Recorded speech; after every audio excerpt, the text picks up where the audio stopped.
Welcome back, everyone. And yeah, we just had a really good discussion, a lot of talking points with Peter earlier on the podcast, wherein we talked about Nouns, Esports, Nouns DAO, and how they are powering up our Marvel Snap Community Showdown over here at SEAesport.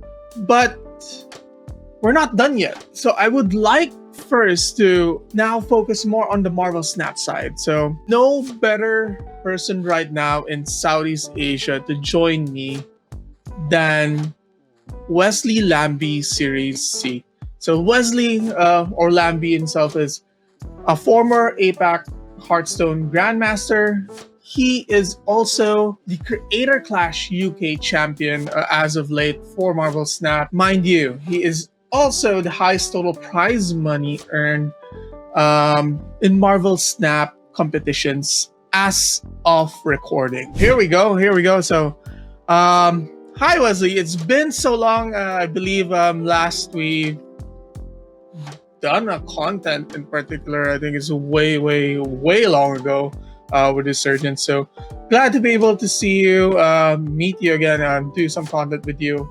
So yeah, wanted to talk about Marvel Snap in particular for this, of course, for the Marvel Snap Community Showdown that, as you know, has been running now bigger and better, especially with Nouns Esports powering it up.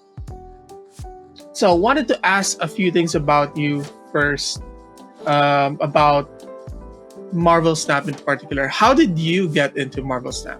All right, firstly, Ron, thank you for having me on the show. It's been a while.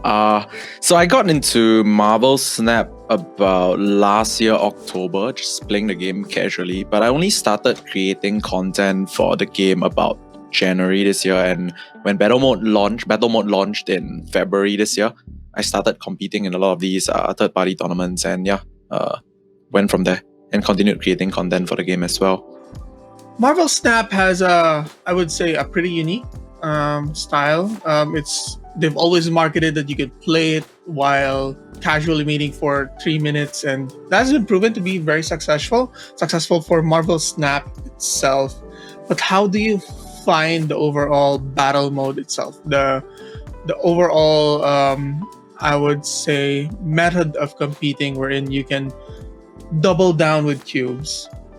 Right, so I've played card games my whole life, right? I did Yu-Gi-Oh! For a bit, went to Worlds, I did Hearthstone for a bit, was a Grandmaster. Now I'm doing Marvel Snap, and I think Marvel Snap is, in my opinion, a very genius game when it comes to battle mode, because when it comes to the whole snapping mechanic, like you just mentioned, it's a whole new sphere of competitiveness per se. It's not just like playing your cards, you're actually playing the player a lot, like a bit like poker, because a lot of the winning when it comes to competitive Marvel Snap has very little to do with the actual cards, but a lot to do with actually like forcing your opponent to retreat or making tactical retreats because you know your hand is too weak and their hand is too strong. Like, it's a lot about reading the player. So I feel like the battle mode snap mechanic in general is very good and very interesting mechanic that Marvel Snap has introduced, and I think it creates a new level and kind of competitiveness and skill set required for competitive card games, and I think it's like I said earlier, genius. For those that are not aware, so when you do battle mode, actually it can be as early as around like 5 minutes for the whole battle mode, or as long as about 30 minutes, depending on how many cubes you wager or you snap on. So that's how this has been a very interesting mechanic for Marvel Snap itself. But departing from the mechanic and just having a more visual on the grassroots, you've said you've been part of a lot of TCG or digital TCG your whole career in competitive esports. How do you feel? Because currently right now there's no high level circuit for Marvel Snap. Like there's no majors, there's no minor, there's nothing to note yet. So how do you feel about what is your take on a high tier event for Marvel Snap?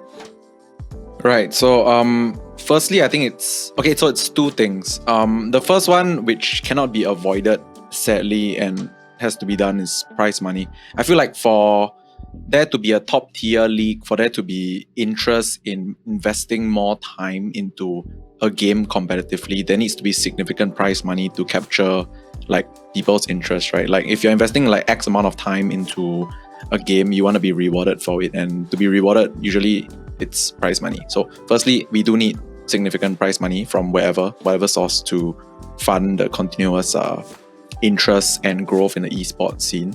Secondly, which is not any lesser of importance, which is we need to be able to have an avenue to glorify competitive players, which is because I'm very involved in the competitive scene, right? So, and the thing is, I'm also a streamer, so it's easy for me to get my name out there, grow my brand, my reach, whatever. But there's a lot of competitive players that they solely compete, they don't stream, they don't have any avenue to like get their name out there. So I feel like if there's an avenue to glorify said players, build superstars basically. Obviously if you're a streamer, it's easier to build yourself as a superstar, but like if you want to build superstars that are less inclined to stream, there needs to be an avenue for that. And I think maybe someone out there can like help build these people up to be more known names, grow the scene, and have people, you know, cheer for them. And that's how you grow an esports scene, right? You have idols, you have fans, and you have people to support. I'm saying that even in a competitive scene, you need superstars, which is you need people to be cheered for. So even if it's not about content creation, when it comes to pure competing, there needs to be an avenue for these people to like showcase themselves. Is it going to be in-app, or just talking about like Marvel Snap himself parading these high-level players towards social media? I would say at the end of the day, the most important involvement would be Second Dinner themselves, right? Like if Second Dinner decides to get involved and either give a prize pool or like glorify said players for like their own like the events that they're gonna organize themselves, then yeah, obviously there'll be more spotlight for these players. But currently, I don't believe and I don't see Second Dinner doing much in the way of like promoting the competitive scene. It's a lot on like the third-party organizers currently.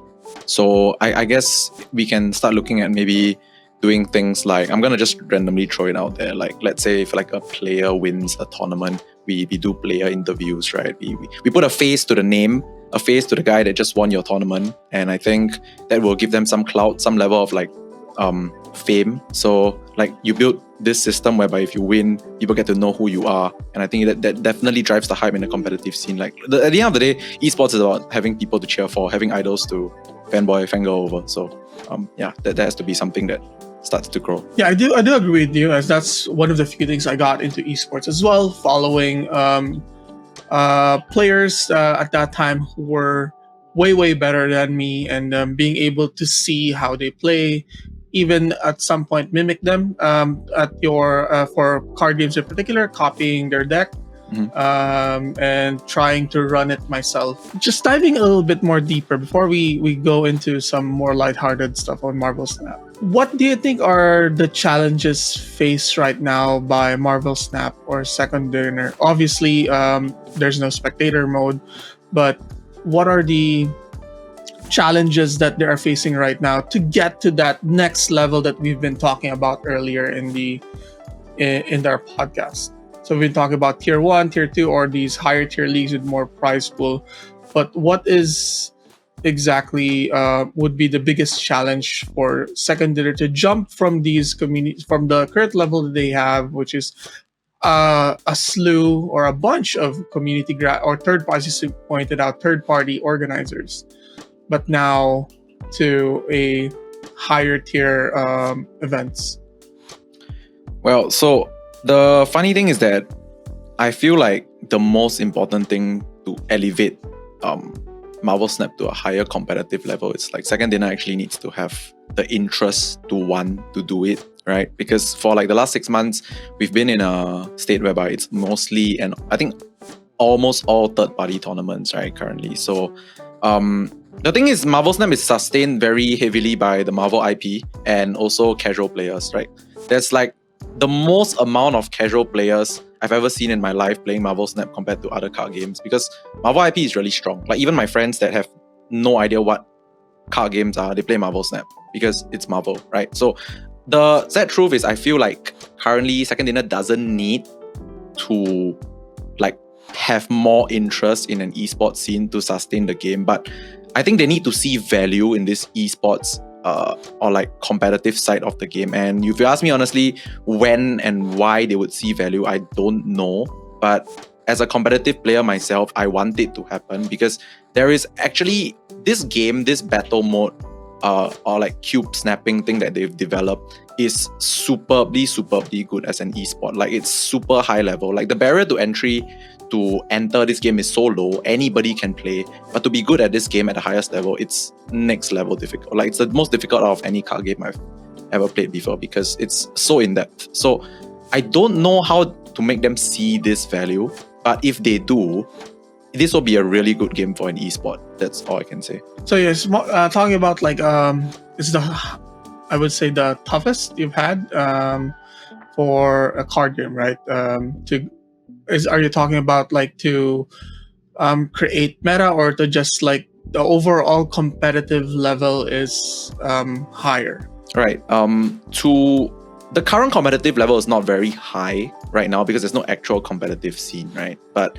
the thing is, the game is able to be very competitive because the to pick up and learn the game is really easy. Anyone can do it. That's why so many casual players play. But because I've competed at the highest levels of Marvel Snaps currently, and I realized that the good players, to be good at this game, you really need to be super analytical, very forward thinking, risk assessment. It's literally like playing poker but with Marvel cards to put it into perspective, because it's really very high level. Like it's also because there's like so little decisions, right? It's only a 6-turn game.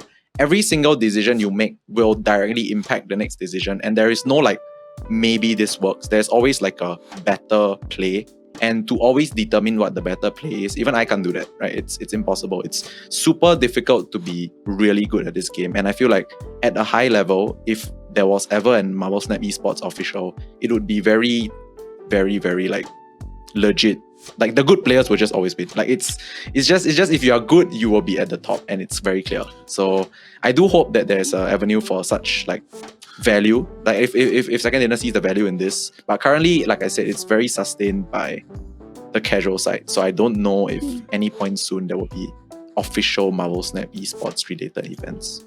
Now we talked about you touched about the card itself, but more than just the card itself, there's also locations that every single battle you do, you have 3 sets of new locations that can even change at the whim of a card played by your opponent, right? What would you say has been your most, I would say, highest win rate deck that you're, or a meta or specific meta that you are very fond of? So you're asking me of a specific meta that I like so far in the game? Yeah. My favorite so far was, not sure if you guys know, but when it was Thanos Lockjaw pre-Quinjet nerf. I'm not sure if you guys know the specifics of that, but yeah, that was a tier 0 meta. Like I know it's gonna sound like dry and everything, but like if you don't play that deck, you can't win, that kind of thing. And like at the highest level, everybody's playing that deck. I know it's gonna sound a little bit dry and boring, but like if everyone is playing the same deck and the better players are consistently winning, that means that they are doing something right. Correct. I like that kind of metas, and the deck was just broken. Other than that, I feel now the game is in a good state. There's a lot of viable decks. Nothing as broken as what I just mentioned, but still a lot of ability to show creativity and still win right now, which is also another way of looking at things to be quite interesting. Yeah, I do agree, because at that time actually I didn't have Thanos yet, so I was a bit not part of that fun. But I did. I think I started in the era of when Wong was the most sought after card, and everyone was playing Wong and Mystique combo with anything else that they can think of, whether it's White Tiger, let's say Odin, or anything that they want to trigger over and over again. So those has been my bane. I think they didn't have Thanos, but I did have Galactus. I was one of those players that would play Galactus pre-change. So that was around when Galactus was still 6-2 at that time. But yeah, so Speaking of cards that you've read, I mentioned Galactus. A lot of players have complained of it because it changes how you play things a lot. Is there any specific card that you do not enjoy playing against? Do not enjoy playing against. Okay, because of the kind of decks that I like to play now, I feel like Nimrod is a bit quite annoying to play against. Specifically, yeah. I do play Nimrod right now, quite honestly. So I do play the Shuri Nimrod. Yeah, that deck. Currently, with a turn 6 like either Venom Carnage just to pop it off more. And funny you mentioned that. It's one of my decks. So and I have like the Kim Jacinto variant for it. Mhm. So I really enjoy it. I've been collecting a lot of Kim Jacinto variants for my decks. Those are nice. And yes, and now speaking of variants, what is your most or beloved variant that you may or may not own? Maybe something you are gunning for or looking for, or maybe you currently own already. So basically, I'm what you call a whale in this game. I spend a lot of money on this game, but thankfully my my Twitch chat has helped me cover a lot of the expenditure, which is nice. I like Peach Momoko variants a lot, like Peach Momoko, Rian Gonzalez, Kim Jacinto, Artgerm. These four are like my top 4 favorite types of variants. I currently own what's that called? I own this Mystique, I think. But this Mystique has nothing to do with the other 4 artists. It's just an ultimate variant Mystique, which is quite nice. I also have this I think it's Kim Jacinto Onslaught. Oh, I love that one. It's very beautiful. So these are a few of the things that I really like, yeah. So this is going to be a bit of a divided question. How do you feel about pixel variants? Pixel? The funny thing is I can see the beauty of in pixels. Like it's funny, right? Like when everybody hates something, you tend and then you're the person that doesn't hate it. You can kind of turn it into content as well. So like I tend to make a meme of like posting some of my very nice pixel splits on Twitter, X, whatever you want to call it. But I don't hate pixels actually. Like I can understand why people don't like them, but it's actually more of like a stereotype thing. Like this X amount of people say that it's not nice, then people just jump on the bandwagon and say it's not nice. But I don't actually think it's truly horrible. But I can see why people don't like it because it's pixelated, right? But if you ask me if I actually hate them, no, I don't hate pixel variants. I think they're fine. Right. Yeah, personally, I do think they're fine. I think there's one for everyone. Even the Dan Hip variants as well. So there's one for everyone in Marvel Snap. So whether you like let's say really comic book accurate variants, or there's a few that are little bit on some movie references here and there, and there's pixel, there's Dan Hip. So glad that those are being made part of for the community, like one variant for everyone. So so wanted to close things off on a question that of course everyone would want to know is